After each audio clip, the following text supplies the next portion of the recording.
हदीस शरीफ अलमा मिनल मा, पानी से पानी है। अहले हदीस बोलते हैं इमामों को मत मानो, इसलिए हम डायरेक्ट कुरान और हदीस को पढ़ेंगे। जो सिर्फ कुरान को मानता है उसको चकरालवी बोलते हैं, जो सिर्फ हदीस को मानता है उसको अहले हदीस, कुरान और हदीस दोनों को मानता, इमाम को नहीं मानता उसको अहले हदीस बोलते हैं। चकरालवी की एक मिसाल बता दूं आपको, ये बताया किसने? हुजूर मुहद्दिस कबीर दामा जिल्लु अलैना ने। लगे हाथ, ये भी सुन ले। हदीस या इमाम आजम के फिक्र, इमाम आजम ने तकरीबन 12 लाख रूल्स निकाले। उस रूल्स में कौन तमयीज, कौन मुमय्यज, कौन मुमय्यिज, कौन राजिह, कौन मरजूह, इसमें हम मोहताज है हुजूर मुहद्दिस कबीर दामजिल्लहु अलैना के, मोहताज। इस वक्त कुछ लोग नाजेबा कलिमात से याद कर रहे हैं, बेजा तबसरा कर रहे हैं। हकीकत में वो लोग हैं, ये लोग जिन पर खुद हुक्म लगा हुआ है। इस सिलसिले में मैं एक मिसाल देता हूं और उससे आप बात को समझ जाइएगा। मैं बरेली शरीफ पहुंचा, बरेली शरीफ के मशहूर पीर साहब ने मुझसे कहा, अल्लामा की वजह से पूरे भारत में फितना हो रहा, इख्तिलाफ हो रहा, जा बजा इख्तिलाफ हो रहा। जवाब सुने और दिमाग में बैठा ले जवाब। मैंने कहा हजरत, सुप्रीम कोर्ट के जज के डिसीजन से फरीकैन खुश नहीं होते हैं। जिस फरीक के खिलाफ फैसला जाएगा वो फरीक गाली तो देगा ही। बांग्लादेश, श्रीलंका, पाक, नेपाल, भूटान, हिंदुस्तान, इन तमाम बर्रे सगीर में अगर इस्लामिक सुप्रीम कोर्ट का कोई जज है तो उसी का नाम मुमताजुल फुकहा मुहद्दिस कबीर है। उनके डिसीजन से जो नाखुश है वो तो गाली देंगे। पीर साहब मुझसे कहते, क्या बात कर रहे हैं आप, कितने उलमा उनके साथ में, उनके शागिर्दों को हटा करके बताइए तो आप। जवाब सुने। मैंने कहा हुजूर, उनके शागिर्द को बिलवास्ता और बिलावास्ता हटा दे तो भारत में बचते कितने उलमा है ये बता दे आप। हाशमी मियाँ से लेकर मदनी मियाँ तक बिलवास्ता और बिलावास्ता हुजूर मुहद्दिस कबीर के शागिर्द हैं, याद रखिएगा। और जो मुहद्दिस कबीर के शागिर्द नहीं है उनके वालिद साहब सदरुल शरिया के शागिर्द पाए जाते हैं। इसलिए पूरा हिंदुस्तान इल्मी एतबार से हुजूर मुहद्दिस कबीर के मोहताज है। ये जो लोग जुमले बाजियां कर रहे हैं, दरअसल उनके खिलाफ इस सुप्रीम कोर्ट के जज ने डिसीजन दे दिया है। बजाय तौबा करने के हुजूर मुहद्दिस कबीर पर लानतान कर रहे हैं। ऐसे ही जैसे सुप्रीम कोर्ट का जज डिसीजन दे दे तो बजाय फैसला मानने के वो जेल में जाए, वो सुप्रीम कोर्ट के जज के खिलाफ आवाज उठाने लग जाए। हुजूर मुहद्दिस कबीर ने उस आदमी के खिलाफ फैसला सादिर कर दिया है। बजाय तौबा करने के, इस्लाह हाल करने के, हुजूर मुहद्दिस कबीर पर जुमलाबाजियां कर रहा है। और इससे याद रखे, जाते मुहद्दिस कबीर में फर्क पड़ने वाला नहीं। वजह ये है, कुरान में आया वल्लदीना ऊतुल इल्म दरजात, अल्लाह ने उलमा का दर्जा बुलंद कर दिया है और तमाम आलिमों के बाप का नाम मुहद्दिस कबीर है। जब अल्लाह ने दर्जा बुलंद कर दिया है तो फिर मखलूक घटाने वाली कौन हो सकती है? जब अल्लाह बढ़ा रहा है तो कायनात की तमाम ताकत मिल भी जाए तो मेरे मुहद्दिस कबीर का बाल बेकार नहीं हो सकता। तू घटाने से किसी के घटा है न घटे, जब बढ़ाए तुझे अल्लाह ताला तेरा। जलालैन में लिखा है वल्लदीना उतुल इल्म दरजात से पहले यरफा महजूफ है, मुकद्दर मानेंगे। अल्लाह ने दर्जो बुलंद कर दिया। इस वजह से उनकी बातों पर मत जाइएगा सोशल मीडिया पर। इतना अपने जो इलाके के उलमाए किराम मुफ्तियान इज़ाम है उनसे राब्ते में रहिएगा ताकि ईमान महफूज रहे। हुजूर मुहद्दिस कबीर ने बताया मुझे तकरीर में, सिर्फ मुझे नहीं अवाम को भी बताया। चकराल भी एक का कहना कि सिर्फ हम कुरान को मानेंगे, कुरान के अलावा हदीस को भी नहीं मानता। एक ऐसा कबीला है वो कहता हम हदीस को नहीं मानेंगे, सिर्फ कुरान को मानेंगे, क्योंकि नबी झूठ बोलते हैं माज़अल्लाह रब्बिल आलमीन। तो वो हदीस को नहीं मानते, किसको मानते? कुरान को। मुबारकपुर में हुजूर मुहद्दिस कबीर थे, चकराल भी आए। मंगल को दर्स कुरान देने लगा। हुजूर मुहद्दिस कबीर तक खबर पहुंची एक अहले कुरान आया है और वो लोगों को गुमराह कर रहा है। हुजूर मुहद्दिस कबीर ने कहा जाओ उससे पूछना कुत्ता खाना हलाल है या हराम। अगर बोले हलाल तो बोलना खा के बता, अगर बोले हराम तो बोलना कुरान से बता। शागिर्द चला गया। मंगल के दिन आया वो अहले कुरान चकराल भी। तलबा ने कहा हजरत पढ़ाने से पहले एक मसले का जवाब का पूछो, क्या पूछते हो? कुत्ता खाना हलाल है या हराम? सोच में पड़ गया, इसका जवाब क्या दूं? उसने कहा कि हराम। का दलील? का दलील? अब वो हदीस से तो दे नहीं सकता क्योंकि अहले कुरान है।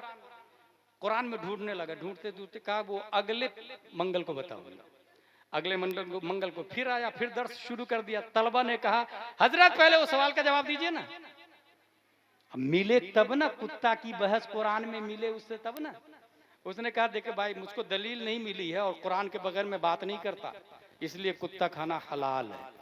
तलबा ने कहा कितना बड़ा नालायक है यार, सबको कुत्ता खिला देगा, अभी तक कभी नहीं खाया हम लोग, चल उठ यहाँ से, चल भाग। सब लोग दर्द छोड़ के चले गए। अब मुहद्दिस कबीर की बारगाह में आ गए। कहा हुजूर आप बताइए ना मसला क्या है? हुजूर मुहद्दिस कबीर फरमाते हैं कुत्ता खाना हराम है और कुरान में आया है। इल्म देखे, कुत्ता खाना हराम और कुरान में आया। कहा कहाँ आया? हदीस शरीफ में आया समनुल कल्बे खबीसुन, कुत्ते की कीमत खबीस है। और कुरान शरीफ में आया वो युहर्रिमु अलैकुमुल खबाइस, खबीस चीजें अल्लाह ने तुम पर हराम करार दी है। इसको इल्म कहते हैं। इसका मतलब कुरान शरीफ को हम समझने में नबी के मोहताज हैं, हदीस शरीफ को समझने में हम अइम्मा के मोहताज हैं। इसलिए खल्लाक़े दो आलम ने हदीस को समझाने के लिए 80 हिजरी में कूफा की धरती में साबित की पीठ से एक बच्चा नौमान की शक्ल में पैदा किया है, जिसको दुनिया इमाम आजम अबू हनीफा के नाम से याद करती है। इमाम आजम अबू हनीफा, इनके वालिद साहब का नाम याद रखिएगा साबित। जब साबित पैदा हुए तो हजरत अली का जमाना था। साबित के वालिद साहब गोद में लेके हजरत अली की बारगाह में पेश किया तो हजरत अली ने अपना लुआबे दहन साबित के मुंह में डाला। हजरत अली का लुआबे दहन याद रखिएगा, और हजरत अली के मुंह में नबी का लुआबे दहन है। और लुआबे दहन डालने के साथ साथ इल्म की दुआ की हजरत अली ने। अल्लाह ने उस दुआ की शक्ल में साबित की पीठ से एक बच्चा नौमान इमाम आजम अबू हनीफा की शक्ल में पैदा किया। ये इमाम आजम है, 20 साल की उम्र में तिजारत करने के लिए कपड़े का गट्ठर लेके जा रहे हैं। उनको देखा किसने? उनके जमाने के एक बहुत बड़े आलिम जिनका नाम है इमाम शाबी रदियल्लाहु ताला अन्हु। उन्होंने इमाम आजम को देख के कहा कहाँ जा रहे हो? कहा तिजारत करने। कहा तिजारत छोड़ो, तुम्हारी पेशानी पर मैं इल्म को चमकता हुआ देख रहा हूँ, नूर चमकता हुआ देख रहा हूँ। उलमा की मजलिस में बैठा करो। गट्ठर को साइड में किया और उलमा की मजलिस में बैठना शुरू किया। पढ़ते पढ़ते पढ़ते एक दो से नहीं, किताब में आया 4000 उस्ताद हैं इमाम आजम अबू हनीफा के। 4000 उस्ताद, और 4000 उस्ताजों से कुरान और हदीस को पढ़ा, और पढ़ने के बाद जो रूल्स निकाला, सिस्टम निकाला। जिस तरह भारत का संविधान कौन लिखा है? Doctor Bhimrao Ambedkar and company, ठीक है। इमाम आजम अबू हनीफा ने जो संविधान बनाया, रूल्स बनाया, एक दो नहीं 12 लाख मसाइल कुरान और हदीस से निकाले इमाम आजम। 12 लाख। अपने लोगों को कितना याद है? 1 2 3 4 5 6 कितना याद है? अच्छा, एक बहुत बड़ी कमजोरी अपने लोगों के यहाँ क्या मालूम? अपने यहाँ कुरान शरीफ का हाफिज बनाया जाता है तरावी पढ़ाने के लिए। गलत। कुरान का वजूद तरावी के लिए हुआ ही नहीं। इसी वजह से शाफई मसलक पे तरावी देख के पढ़ना जायज है।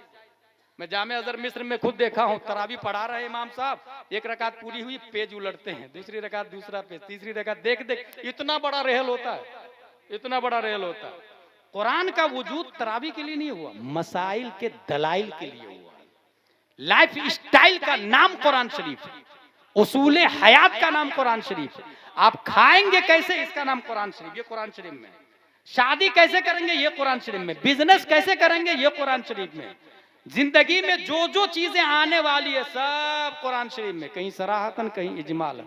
और जो कुरान में नहीं मिल पाए वो हदीस शरीफ में सराहत मिल जाती। और जो हदीस शरीफ में सराहतन ना पाए आदमी, तो वो इमाम आजम के फिक्र में नजर आ जाती है। इसलिए हम लोग इमाम आजम के मोहताज हैं। जरा इमाम आजम को समझ ले आप। इमाम आजम आपके नसब में 8 अंबिया है और 16 बादशाह है। फतावा रज़विया में लिखा है, मगर फख्र इस बात पर है कि आपकी कुन्नियत अबुल औलिया है, अबुल औलिया। इमाम आजम अबू हनीफा ने 54 हज किया है, और जब आखिरी हज किया तो रो रहे थे, खूब रो रहे थे। रोते रोते कहां पर? काबा शरीफ के गेट। रोते रोते रोते नींद आ गई तो गैब से आवाज आई, अरफ्ता फअहसनतल मारिफा व खदिमता फअहसनतल खिदमा गफरना लक वलिमन काना अला मज़हबिका। तुमने बेहतरीन मारिफत हासिल कर ली, दीन की खिदमत भी बेहतरीन कर ली, अल्लाह ने तुझे माफ कर दिया और उनको भी माफ कर दिया जो तुम्हारे मजहब के मुताबिक जिंदगी गुजारेंगे। कितने हज किया? 54 हज किया इमाम आजम अबू हनीफा। जरा इल्मी झलक देख ले उनकी। मैंने क्या बताया, एक कबीला है जिसका नाम है एथिस्ट, दहरिया। उसका कहना है कि अल्लाह है ही नहीं, दुनिया नेचुरली चल रही है और अभी बहुत स्पीड से आगे बढ़ रही है। वो कौम, वो कबीला बहुत स्पीड से आगे बढ़ रहा है। आपसे पूछ दे अल्लाह है तो कहां है, आप जवाब नहीं दे पाएंगे। अल्लाह किस जगह पर है, आप जवाब भी नहीं दे पाएंगे। जबकि हकीकत यह है कि हम लोग, आइंस्टाइन ने बताया कि ये गैलेक्सी 4 डायमेंशन में है। 4 dimension means length, width, height, time. आप अगर चल रहे हैं किसी के आगे लेंथ, किसी के बाजू में चल रहे हैं दैट इज विड्थ, किसी के ऊपर बस में बैठ के चल रहे हैं दैट इज हाइट, किसी न किसी वक्त में चल रहे हैं दैट इज टाइम। 4 डायमेंशन में पूरी दुनिया है। तो अल्लाह कहां है? इसका जवाब हमारे उलमा ने यह दिया है कि अल्लाह तबारक व तआला डायमेंशन लेस है, क्योंकि वक्त नहीं था, वक्त का खालिक अल्लाह है। जब अल्लाह ने वक्त को पैदा किया तो खुद अल्लाह वक्त में रहने से पाक, वो बेनियाज। ऐसे ही जैसे मोबाइल को इंसान ने बनाया, मगर इंसान मोबाइल के अंदर नहीं है।